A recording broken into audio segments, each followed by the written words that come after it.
الحمد لله وحده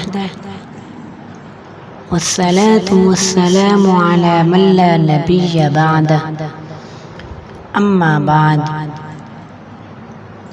سیدنا انس رضی اللہ تعالی عنہ سے روایت ہے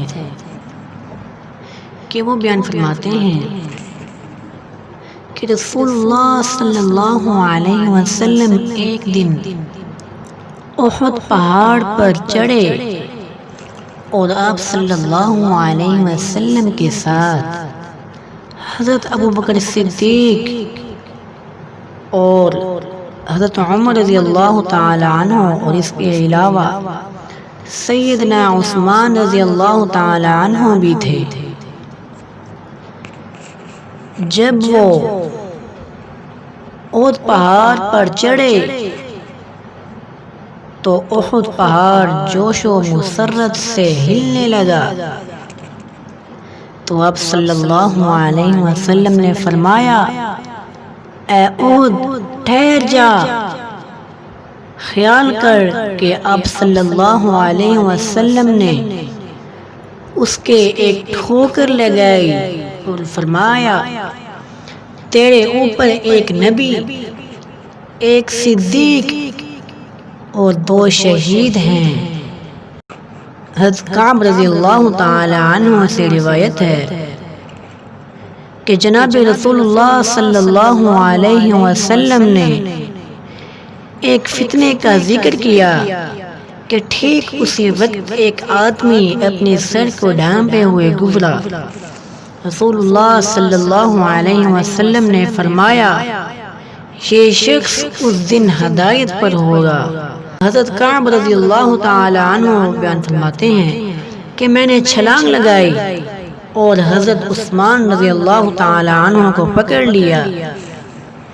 پھر میں نے رسول اللہ صلی اللہ علیہ وسلم کے پاس آیا اور بتایا کہ یہ والے، آپ صلی اللہ علیہ وسلم نے فرمایا، ہاں یہی وہ شخص ہوگا کہ اس دن یہ ہدایت پر ہوگا۔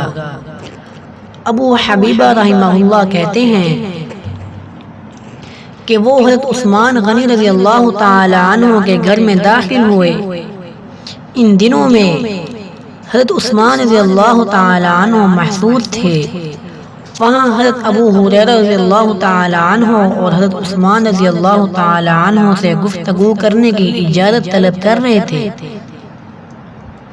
حضرت عثمان رضی اللہ تعالی عنہ نے ان کو اجازت دے دی، چنانچہ وہ کھڑے ہوئے اور اللہ تعالیٰ کی حمد و ثنا بیان کرنے کے بعد فرمایا کہ میں نے نبی کریم صلی اللہ علیہ وسلم کو یہ فرماتے ہوئے سنا ہے کہ تم میرے بعد فتنوں اور اختلافات کا سامنا کرو گے۔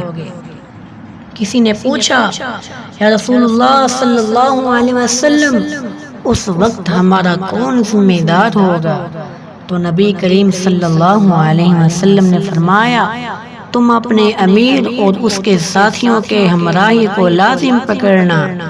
یہ کہہ کر نبی کریم صلی اللہ علیہ وسلم نے حضرت عثمان رضی اللہ تعالی عنہ کی طرف اشارہ فرمایا۔